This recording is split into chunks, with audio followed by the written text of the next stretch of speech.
This is Ontario. You've probably heard of it. It's Canada's most populous province. The Quebecers don't let us call it the most important province, but we all know it is. Anyways, it's January 2018, and Ontario is getting ready for a provincial election in June. But little did Ontarians know of the scandals and controversies which would plague this campaign, leaving us today with the remarkable tale of the fall and rise of Patrick Brown. So what's this election about? Well, Canada's provinces are led by a premier, who is the leader of the party with the most seats in the province's parliament. The premier is arguably the most powerful person in Ontario, kind of like the Prime Minister of Canada. So, let's see who's running. First off, let's visit the current premier. In January 2018, Ontario's premier is the Liberal Kathleen Wynne. Her only prominent personality trait is probably that she likes running, which is a rather poor personality trait in my opinion. Have you ever seen a happy jogger? But Wynne should be a happy jogger. She's soaring in popularity right now, hitting about 19% approval rating in March 2018, up from 12% in March 2017. This 12% approval rating actually gave her a record for being the most unpopular premier in Canadian history. Cool, way to go, Wynne. So, given the amount of controversies that have plagued Wynne, almost no one believes she or her party can win re-election. Their biggest goal is literally to win enough seats to remain an official party in the province. So this election should be a slam dunk for her two primary opponents, the New Democratic Party and the Conservative Party. Let's look at the NDP. They're running Andrea Horwath. This is her third time running for premier. Third time's a charm, right? Maybe pissed off Liberal voters will go more left and vote for her. Maybe, but that seems like a poor campaign strategy to base your entire campaign off. But I mean, the New Democratic Party isn't exactly known for good campaign moves. We'll see how she does. But there is one party everybody expects to dominate this election, the right-leaning Ontario Progressive Conservative Party. However, the Conservatives have this really bad habit of throwing provincial elections in Ontario. Just look at 2014, when most people disliked the Liberal Party and their numerous scandals. But then the Conservative candidate, Tim Hudak, ran on the promise to cut 100,000 public sector jobs, which he justified by saying it would supposedly create 1 million private sector jobs. No one seemed to follow that logic and got stuck on the 100,000 jobs cut part. Not a great campaign, unless you're the Liberals, who pulled off an unexpected win. But this year, it will be different. The Conservatives have a new, exciting leader, Patrick Brown, and I guarantee you he's exciting by Conservative standards. He's under 40, he's not married yet, and he's committed to youth. It also didn't hurt that Christine Elliott, his most prominent opponent for the Conservative leadership in 2015, does this weird thing of taking her posse of triplet sons of her everywhere. Anyways, Brown was supposed to inject a new energy into the Conservative Party. He even had an American Idol type sob story of having to overcome a crippling speech impediment. Overall, Brown was pretty competent throughout his first years as leader. He released a fully weighted platform called the People's Guarantee and was generally popular in Ontario. Most people had no doubts that he was going to sweep the June 2018 election. But then the allegations hit. On the evening of January 24th, 2018, Patrick Brown was playing a friendly game of tennis. Suddenly, a campaign staffer interrupted with breaking news. The Canadian news network CTV was about to break a story accusing him of sexual misconduct. After meeting with his team, Brown quickly held a surprise news conference wherein he strongly denied these allegations. Ladies and gentlemen, a couple hours ago, I learned about troubling allegations about my conduct and character, and I'm here tonight to address them. First, I want to say these allegations are false, categorically untrue, every one of them. I will defend myself as hard as I can with all means at my disposal. It's never okay for anyone to feel they've been a victim of sexual harassment or feel threatened in any way. In short, I reject these accusations in the strongest possible terms. It's not my values, it's not how I raised, it's not who I am.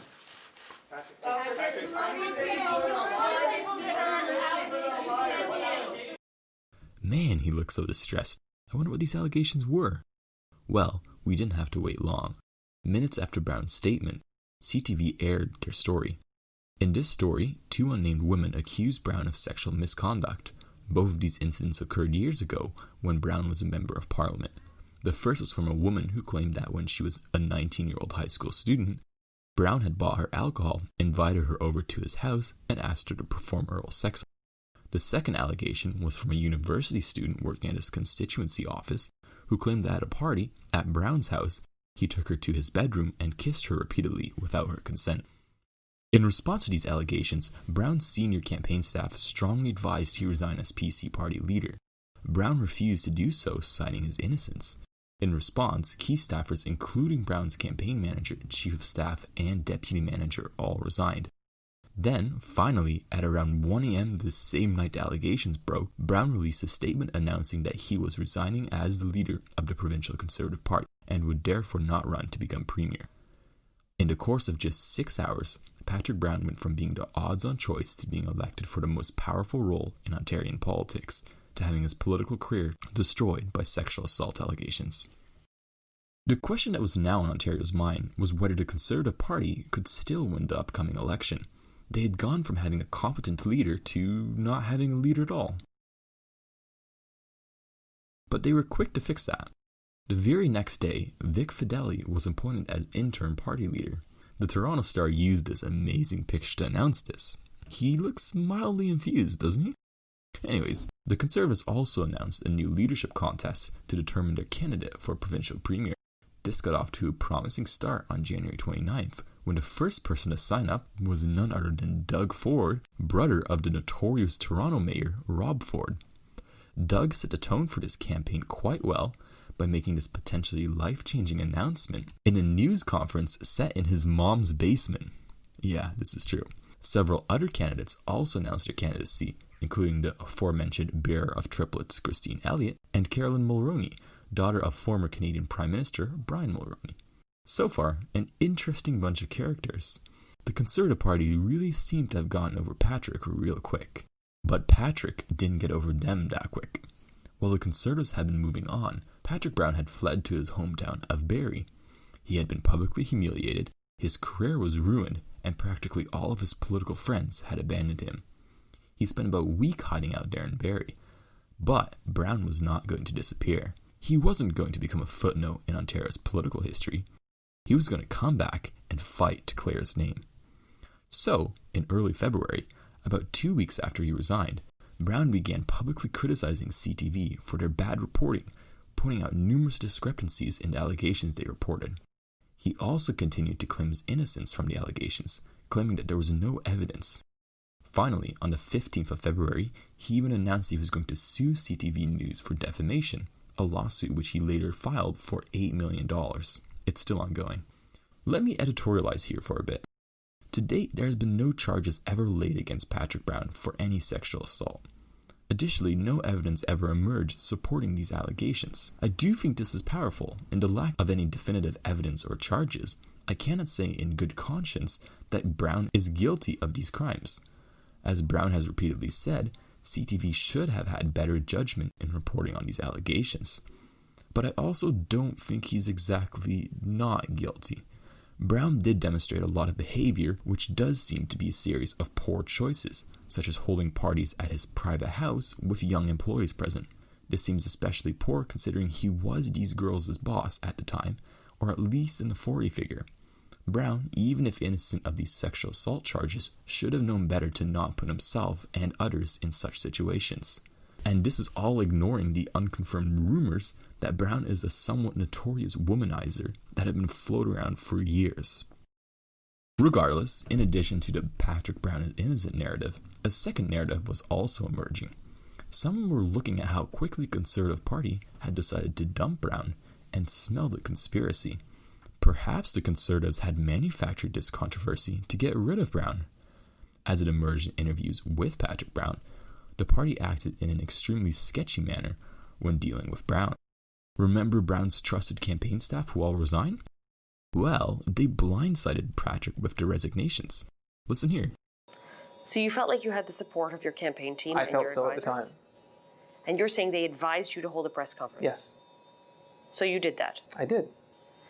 And you walked up to the podium at 9:53 p.m.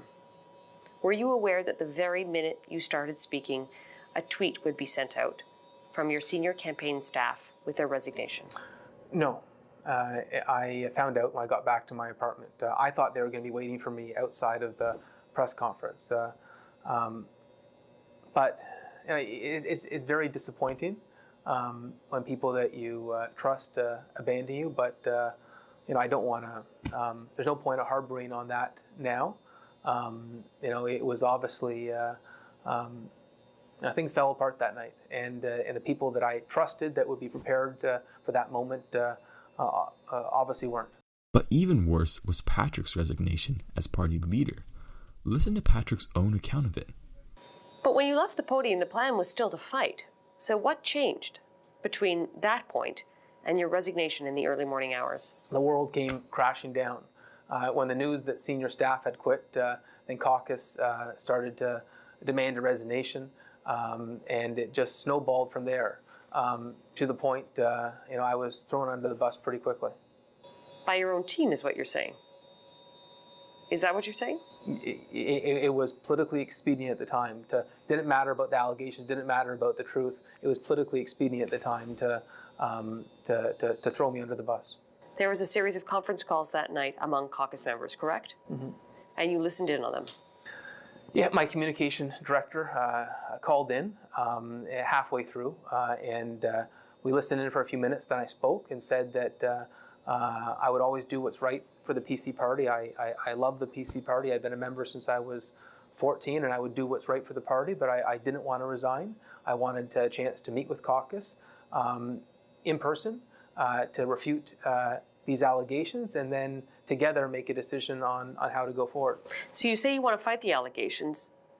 So what brought you to the point where at 1:25 in the morning you resigned? Well, the resignation was actually sent out on my behalf without my permission at the time. I thought they were... What? I was... You're saying you didn't actually resign? I had told the caucus I would do whatever in the best interest of the party, and I was in another room with my sisters who were consoling me for what was happening, and I thought I would have been shown the email or a draft of what was being prepared, and then I found out it's all done, and frankly, this night just got worse and worse as it went on. Yeah, exactly. What the hell? How did his party submit a resignation statement from him without his knowledge? This is not acceptable behavior. With all these revelations, many were starting to think that the Conservative Party wanted to oust Brown and that they had manufactured these accusations to remove him. Or perhaps the Liberals or NDPs were behind this. But honestly, there's a lack of motive behind these conspiracies. Firstly, the Conservatives had sunk a lot of money into Brown, making him almost a household name in Ontarian politics. Plus, he was going to win. This election should have been his, and that would have been a victory for the Conservatives. They had nothing to complain about. Similarly, the Liberals didn't stand to gain much if Brown goes. Like I said earlier, they are so unpopular that their only priority is to win the 9 seats required to remain an official party. And the NDP? Well, I wouldn't believe anyone who told me that this woman, tried blackmailing anyone. Come on, seriously. But anyways, all the attention that Brown was putting on his scandal by proclaiming his innocence was detracting a bit from the new Conservative leadership race to elect his successor. So, Vic Fedeli, our definitely sane Conservative interim leader, had something to say here. By the way, quick tangent here. I noticed that Fedeli seems to wear only yellow ties. Like literally every picture of him I could find was him wearing a yellow tie, including this one. So I did some digging to find out why this is, and as it is always with a Conservative, it's the most boring possible answer. He literally just wanted a color that wasn't associated with a political party. What a boring explanation. I was expecting a much better payoff. Sheesh. Regardless, now he has a collection of about 65 yellow ties, and he also specifically says that he prefers the shade of Pantone 109. I mean, the more you know, I guess. Back to the main story. On February 16th, Fedeli announced that he had kicked Brown out of the Conservative caucus. This meant that while Brown was not kicked out of the Conservative Party, he was no longer in the elite group of Conservatives who made decisions on the party's direction. He was essentially kicked out from any role of power. That, Fedeli would have thought, would keep Brown away and quiet.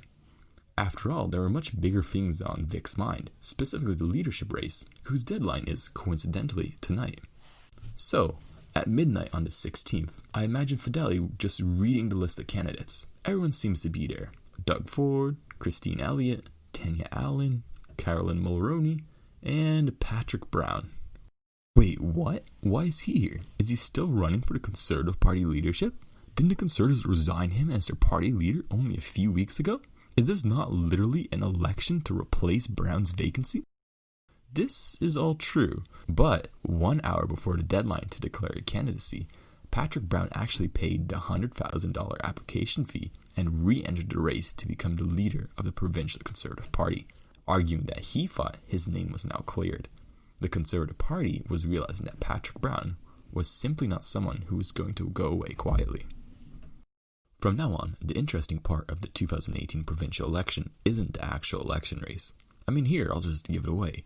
Doug Ford handily beats all his opponents to become the leader of the Ontario Conservative Party, and then runs probably the most deficient campaign in provincial history, but still easily becomes premier because everyone hates Wynne and no one takes Horwath seriously. But the continued rivalry between the Ontario Conservative Party and Patrick Brown is intensely interesting. Hell, it's a heated match. The Conservatives started a match by dumping Brown as party leader 6 hours after sexual assault allegations arose. No confidence there at all. But then Brown gets a point back for making a fairly convincing case that there was no evidence supporting these allegations. Then the PC party fires back by kicking Brown out of their caucus, but then Brown responds with the completely badass move of signing up as a candidate to succeed himself as the leader of the Ontario Conservative Party. Politics, as always, is one of the most intense games you'll ever see. But, as we all know, Brown did not succeed in winning the leadership race to become the Ontario PC leader. Doug Ford did. As it turned out, the PC establishment did not really like the fact that Patrick Brown re-entered the leadership race, hinting that the party establishment won't endorse Brown as a candidate. Brown then retorts back, saying that they don't have the power to do that. So the Conservatives switch gears and try a different tactic, digging up all the dirt they can find on Brown. A few days later, Conservative MPPs began whispering of new corruption allegations against Brown, claiming he had not properly declared income and gifts. By the end of February, due to pressure from Conservative MPPs, Ontario's Integrity Commissioner actually launched an inquiry into these corruption allegations. This pressure eventually proved too much for Brown, who on February 26th left the leadership race for the last time. He was also not refunded his $100,000 entrance fee. The Conservatives had finally seemingly eliminated their Brown problem. Vic Fideli even had a nice roast stating that Brown was right to focus on clearing his name. Touché. So, Brown had to rethink his approach. He could no longer become the PC party leader, but he could still run to be a member of provincial parliament for his home riding in Barrie, right? Not long after stepping under the leadership race, the Conservatives Association for the riding of Barrie Springwater Oro Medonte nominated Patrick Brown as their candidate. But the PC party didn't really like this and started to get petty.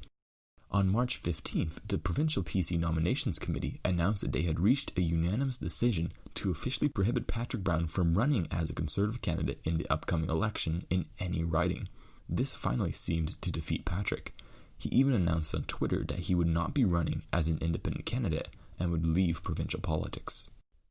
But Brown did not leave politics behind in its entirety. Brown seemed to think that maybe if he focused on a bit of a less glamorous role, it would be a path towards redemption. Maybe he should focus on the upcoming municipal elections. In fall 2018, only a few months after the provincial elections, most of Ontario was also going to the polls to choose new municipal leaders. And Brown had an eye on one of these positions, the chair of the Peel Regional Council. Brown was looking forward to taking a nice cozy job and rebuilding his brand. It would be a fitting end for the saga, he thought, until Doug Ford had to ruin it. After he became the Premier of Ontario on June 7th, Ford did not take the summer off. By mid-August, Ford was in the midst of a completely unnecessary war against the city of Toronto. The city of Toronto had a very convoluted relationship with the Ford family. They were longtime supporters of that political dynasty, but they also turned against this family pretty often. For instance, in 2013, they stripped Rob Ford of his powers as mayor, and Doug Ford himself lost an election to become city mayor a year later in 2014.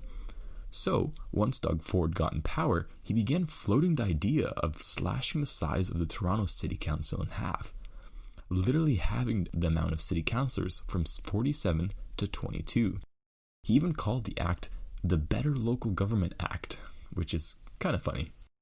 Many opposed this plan, saying it unconstitutionally reduced representation to the 6 million Toronto residents and was simply Doug Ford seeing through a personal vendetta against the city. Eventually, this evolved into a legal battle between Doug Ford and Toronto City Council, where Ford used the controversial notwithstanding clause from the Canadian Charter of Rights and Freedoms to overrule these democratic concerns. But, back to the main topic, Brown wasn't running to be Toronto City Councillor. How does this even impact his bid to be the Peel Regional Chair? Well, tossed along in that bill was a little subpoint which also eliminated the regional chairs for Peel, York, Niagara, and Muskoka. Now, I'm no conspiracy theorist, but I really think Doug Ford just created this bill to get back into City Toronto, and then realized he could also tack on a section screwing over Patrick Brown. For what, the 4th or 5th time now? It's basically sport for that party. Regardless, Doug Ford literally eliminated the position that Patrick Brown was trying to run for, so Brown was screwed over once again. And still, this saga does not end. Patrick Brown simply does not give up when it comes to being elected. At this point in time, with only a few months to go until the municipal election, Brown didn't have many other positions he could still run for. But there's still one. He could try to be a mayor. So what city should he choose? Somehow he settled on Brampton. And again, on the last day possible to register, he entered himself as a candidate in the city's mayoral race. Let's give a quick overview of the uphill battle it would be for Brown. First, Brown had very little ties to the city of Brampton. After all, he's from Barrie and had represented Barrie for years. Barrie isn't even really close to Brampton, it's 80 kilometers away. And even while he claimed to have some connections to the city of Brampton, no one really recognized him as a Bramptonian. Second, Brampton already had a bunch of really qualified candidates. Prominently was Linda Jeffries, the current mayor of Brampton, who has support from all of Canada's major political parties. That's right, the NDP and the Liberals both support Jeffries. And right after Brown entered the mayoral race, the Conservative Party also endorsed Jeffries. I'm like 100% certain this was simply to stab Brown in the back another time. The Conservative Party even had a bunch of prominent staffers join her campaign to help her win. Third, Brown is entering late and fairly unprepared. He has to literally build his entire name and image in a city that only knows him as the guy who was accused of sexual assault. I mean, what chance could Brown possibly have? Well, he got to work. He spent all of his time knocking doors, getting the word out, spreading his message. As he joked after the race, turns out our honeymoon was door knocking. Wait, what? He got married? Yeah. So it turns out that during his campaign to become mayor of Brampton, the 40-year-old Brown found time to get married to his 23-year-old girlfriend. No, that age gap is totally reasonable, totally not suspect after you've been subject to allegations that you prey on young women. Anyways, they seem to be happy now. They have a child. The Conservatives apparently couldn't ruin this part of Brown's life. But the mayoral campaign was picking up steam despite a slow start. Brown trailed Jeffries for most of the campaign, but finally, on October 20th, 7 days before the election, polls showed that for the first time, Brown had a small lead over Jeffries. And Brown managed to maintain his lead. On the night of October 27th, 2018, Patrick Brown was narrowly elected as mayor of Brampton, a position he still holds today. 2018 was a roller coaster of a year in Ontario, but no one rode that roller coaster harder, longer, higher, and lower than Patrick Brown, who simply refused to give up on getting elected. After he had been removed as leader of the Ontario Progressive Conservative Party, shoved out of the leadership race he entered, prevented from running as a member of provincial parliament, and had a position he intended to run for literally deleted from existence, he still found the perseverance to go on and win a mayoral race, which was one of the biggest uphill battles I've ever seen. While I'm not entirely sold on the man's character, I can say that his perseverance and rivalry with the Conservative Party is a saga that has no rival. Yeah, If you enjoyed this video, please leave a like and subscribe. Let me know in the comments what you think of Patrick Brown's saga, and if you've ever heard of a crazier roller coaster for any politician.